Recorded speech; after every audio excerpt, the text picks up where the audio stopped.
Exam hall channel पर आप सभी लोगों का स्वागत है।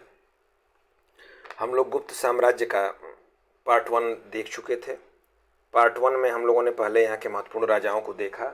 उसमें चंद्रगुप्त प्रथम, समुद्रगुप्त और चंद्रगुप्त द्वितीय विक्रमादित्य की उपाधि जिनको मिली थी, उनके विजय, साम्राज्य विस्तार, उनका राजनीतिक संगठन, उनकी मुद्राएं और जो विशिष्ट राज दरबारी उनके थे उसके बारे में हम लोगों ने देखा।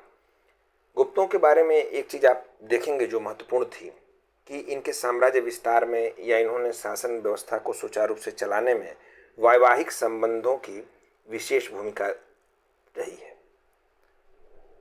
जो इसमें महत्वपूर्ण शासक था चंद्रगुप्त प्रथम, उसने वैवाहिक संबंधों के माध्यम से अपनी कूटनीतिक एवं राजनीतिक स्थिति को सुदृढ़ किया। लिच्छवी राजकुमारी कुमार देवी के साथ विवाह कर उत्तर भारत का जो एक महत्वपूर्ण राज्य था लिच्छवी राज्य, उसका समर्थन इसने प्राप्त कर लिया। वैवाहिक संबंधों के माध्यम से इन्होंने अपने साम्राज्य को मजबूत किया। यह व्यवस्था आप देखेंगे कि 16वीं-17वीं शताब्दी में यूरोप के राष्ट्रीय शासक, और ऐसा ही आप जब देखेंगे मगध का उदय, तो मगध के उदय में भी वैवाहिक संबंधों का विशिष्ट स्थान था। समुद्रगुप्त जो है पराजित शासकों के सम्मुख 3 महत्वपूर्ण शर्तें रखता था। उसमें एक कन्योपायन प्रमुख थी। कन्योपायन, आप अपनी पुत्री को अर्पित करना। वस्तुतः क्या है ना कि उस समय जो सामंती वातावरण था उसमें वैवाहिक संबंध ही अधीनस्थ शासक एवं सामंतों का वफादारी प्राप्त करने का महत्वपूर्ण जरिया हो सकता था। इससे ये होता था कि शादी, वैवाहिक संबंध स्थापित कर लेने से वफादारी का मतलब ज्यादा बढ़ जाती थी। वफादारी को अकबर ने भी इस पद्धति को ग्रहण किया था। आप देखेंगे मध्यकाल में जो ये वैवाहिक संबंधों की नीति है, इसको अकबर ने भी राजपूतों के साथ वैवाहिक संबंधों को बढ़ाया था। यानी आप जो भी बड़े साम्राज्यों को देख रहे हैं, मगध हो, फिर आप देखिए गुप्तों में, फिर आप देखेंगे अकबर को, फिर या 16वीं-17वीं शताब्दी में मॉडर्न हिस्ट्री में आप देखेंगे यूरोप के राष्ट्रीय शासकों को, साम्राज्य की रूपरेखा को बनाने में, साम्राज्य को मजबूत करने में, साम्राज्य की सीमा निर्धारण में वैवाहिक संबंधों का भी विशेष योगदान रहा है। समुद्रगुप्त के उत्तराधिकारी चंद्रगुप्त विक्रमादित्य ने भी वैवाहिक संबंधों के माध्यम से अपनी स्थिति सुदृढ़ की थी। चंद्रगुप्त विक्रमादित्य अपने पिता की विजय की नीति को अपने पितामह के सामरिक गठबंधन की नीति से जोड़ दिया। समुद्रगुप्त जो है वह काटकों को पराभूत नहीं कर सका था। यही वजह है कि वो दक्षिण अभियान में वैकल्पिक मार्ग का उपयोग किया होगा। लेकिन चंद्रगुप्त विक्रमादित्य ने वैवाहिक संबंधों के माध्यम से वाकाटकों को अपने प्रभाव क्षेत्र में ले आया और उससे अपनी पुत्री का विवाह रुद्रसेन द्वितीय से कर दिया। और इन संबंधों का लाभ उठाकर उसने गुजरात की विजय की। वाकाटक शासन से वैवाहिक संबंध स्थापित करके उसने गुजरात विजय की मार्ग प्रशस्त किया है और स्वयं भी एक नाग राजकुमारी से विवाह किया था। इसके परिणाम स्वरूप भी उसकी कूटनीतिक स्थिति सुदृढ़ हुई जब उसने नाग राजकुमारी और वाकाटकों से शादी करके अपने संबंधों को मजबूत किया। आइए इसकी प्रमुख मुद्राओं को देखते हैं। धनुर्धारी प्रकार की, चक्र विक्रम के प्रकार, ध्वजधारी, छत्रधारी और सिंह निहंता प्रकार। इसके 9 रत्न थे। 9 रत्नों का नाम देखेंगे हम और वो किससे संबंधित थे, परीक्षा के दृष्टिकोण से महत्वपूर्ण है। कालिदास कवि, नाटककार और लेखक, बेताल भट्ट जादूगर, घटकर पर कूटनीतिज्ञ, शंकु वास्तुकार, अमर सिंह कोशकार, छपड़क फलिक ज्योतिष, वररुचि वैयाकरण, वराहमिहिर खगोल विज्ञानी, धनवंतरी जो थे वो चिकित्सक थे। चंद्रगुप्त ने समकालीन शक शासक रुद्रसिंह तृतीय को पराजित कर शकों का समूल नाश कर दिया और शक विजय के उपलक्ष्य में संपूर्ण भारत में चांदी के सिक्के चलवाए चंद्रगुप्त विक्रमादित्य ने। ये एंशिएंट हिस्ट्री में हमारा गुप्त एज का पार्ट 2 हम लोग कर रहे हैं। आरओ की श्रृंखला का महत्वपूर्ण ये सीरीज चल रही है एंशिएंट हिस्ट्री की। परीक्षा का फॉर्म आ गया है, सीट भी ज़्यादा है और अब समय आपके लिए आ चुका है जब आप पूर्ण तैयारी के लिए तैयार हों। पूरे मनोबल के साथ, पूरी ऊर्जा के साथ आपको तैयारी प्रारंभ करनी है। हमने आपको तैयारी में डिस्कशन में बताया भी है कि आप प्रीवियस ईयर के क्वेश्चंस पेपर्स को लगाइए और लूसेंट को बेसिक बुक के रूप में पढ़िए। इसके अलावा सेगमेंट वाइज आपको मटेरियल उपलब्ध कराए जा रहे हैं। करंट अफेयर्स की बुक है। इन सभी से आप परीक्षा में अपनी स्थिति को मजबूत बना सकते हैं। लेकिन अब वो समय आ गया है कि फॉर्म भरा जा रहा है, तो अब आपको ज़्यादा रेस्ट करने का समय नहीं है क्योंकि कंपटीशन ज़्यादा है। और जिनको फाइनल सिलेक्शन लेना है या जो मन में दृढ़ प्रतिज्ञा है फाइनल सिलेक्शन के, वो अपनी तैयारी को एक गति दे चुके हैं। तो अब आपकी तैयारी अब से आप स्टार्ट ना लें तो आप पिछड़ेंगे और आप तैयारी में दूरी हो जाएगी आपकी। आइए कुमारगुप्त प्रथम को देखें। 415 से 445 ईस्वी।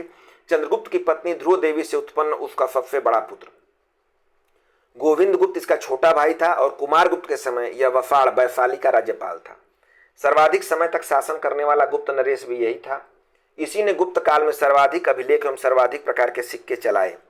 उपाधियां इसकी महेंद्रादित्य, परम दैवत, पृथ्वीपति, व्याघ्रबल, शक्रादित्य, अप्रतिध, मुद्राओं पर इसके अप्रतिध भी छपा था। कुमारगुप्त के अभिलेख देखिए, बहुत अभिलेख इसके प्राप्त हुए हैं, 18 अभिलेख प्राप्त हुए हैं। सर्वाधिक अभिलेख कुमारगुप्त के प्राप्त हुए हैं। हम प्रमुख अभिलेखों को देखेंगे, उसमें महत्वपूर्ण बातों को देखेंगे, कहाँ से प्राप्त हुए हैं। विल्फर्ड अभिलेख बहुत फेमस है, परीक्षा में बार बार पूछा गया है। कुमारगुप्त का प्रथम अभिलेख है, यूपी के एटा से प्राप्त हुआ है। ध्रुव शर्मा नामक ब्राह्मण द्वारा महासेन कार्तिकेय के मंदिर बनवाने का उल्लेख है। गढ़वा शिलालेख प्रयागराज यूपी से। करमदंडा अभिलेख अयोध्या यूपी से। गुप्त शासन में राजपद वंशानुगत होने का विवरण मिलता है। मथुरा अभिलेख है, इसमें विद्याधारी शाखा के जैन मुनि दतिलाचार्य का जीवन वृत्त मिलता है। मंदसौर अभिलेख है, कुमारपाल के दरबारी कवि सूर्यभक्त वत्स भट्टी ने की थी इसकी रचना और इसमें सुमेरु पर्वत तथा कैलाश पर्वत का विवरण मिलता है। श्रेणियों के बारे में, तैली श्रेणियों के बारे में उल्लेख भी मंदसौर अभिलेख से प्राप्त होता है। इसकी रचना वत्स भट्टी ने की थी, ये याद रखना है आपको। मनकुंवर अभिलेख प्रयागराज यूपी से प्राप्त हुआ है। सांची अभिलेख हरिस्वामिनी द्वारा सांची के आर्य संघ को धन दान देने का उल्लेख है। तुमैन अभिलेख ग्वालियर मध्य प्रदेश से प्राप्त हुआ है। तो अब 18 अभिलेख प्राप्त हुए थे जो महत्वपूर्ण अभिलेख थे और उनकी लोकेशन वो आपसे हमने डिस्कस की। इसमें मंदसौर अभिलेख और विल्सन अभिलेख ज्यादा महत्वपूर्ण है, जिनको आपको हमेशा ध्यान में रखना है। अन्य विवरण आप देखिए, महेंद्रादित्य की उपाधि सर्वाधिक अभिलेख 18 प्राप्त हुए हैं। कुमारगुप्त प्रथम ने नालंदा विश्वविद्यालय की स्थापना करवाई थी। मयूर प्रकार के सिक्के सर्वाधिक महत्वपूर्ण इसके हुए थे और अश्वमेध यज्ञ भी इसने संपन्न कराया था।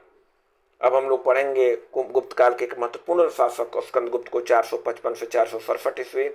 कुमारगुप्त प्रथम के मृत्यु के पश्चात गुप्त शासन की बागडोर उसके सुयोग्य पुत्र स्कंदगुप्त के हाथों में आई। गुप्त वंश का अंतिम महान शासक था। जूनागढ़ अभिलेख में उल्लिखित है कि सभी राजकुमारों का परित्याग कर लक्ष्मी ने स्वयं स्कंदगुप्त का वरण किया।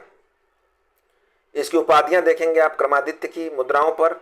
गुप्त वंश है कबीर भीतरी अभिलेख में। सक्रूपम कहोम स्तंभ लेख में। राम के समान धर्मपरायण और युधिष्ठिर की तरह सत्यवादी सूपिया स्तंभ लेख में। तो उपाधियों को आप देखिए, भीतरी में इसको गुप्त वंश कबीर कहा गया है, कहोम में सक्रूपम कहा गया है और राम के समान धर्मपरायण और युधिष्ठिर की तरह सत्यवादी सूपिया स्तंभ लेख में कहा गया है। स्कंदगुप्त के अभिलेखों को देखिए। जूनागढ़ अभिलेख स्कंदगुप्त का सबसे महत्वपूर्ण एवं पहला अभिलेख है। वर्णित है कि स्कंदगुप्त ने होड़ों को परास्त कर सौराष्ट्र प्रांत में पर्णदत्त को अपना गुप्ता नियुक्त किया। सुदर्शन झील के बांध के पुनर्निर्माण का विवरण है इसमें जूनागढ़ अभिलेख में। एंशिएंट हिस्ट्री में स्कंदगुप्त का जूनागढ़ अभिलेख बहुत ही फेमस है और बार बार परीक्षा में पूछा गया है, मिलान करने के लिए पूछा गया है। मेंस के क्वेश्चन में हिस्ट्री में आप देखेंगे सुदर्शन झील के बांध के पुनर्निर्माण के साक्ष्य के रूप में भी जूनागढ़ को पूछा जाता है। भीतरी स्तंभ लेख देखिए, गाजीपुर यूपी से प्राप्त हुआ। इसमें पुष्यमित्र और हूणों के साथ स्कंदगुप्त के युद्ध का विवरण सुरक्षित है। गुप्तों द्वारा भूमिदान का प्रमाण है।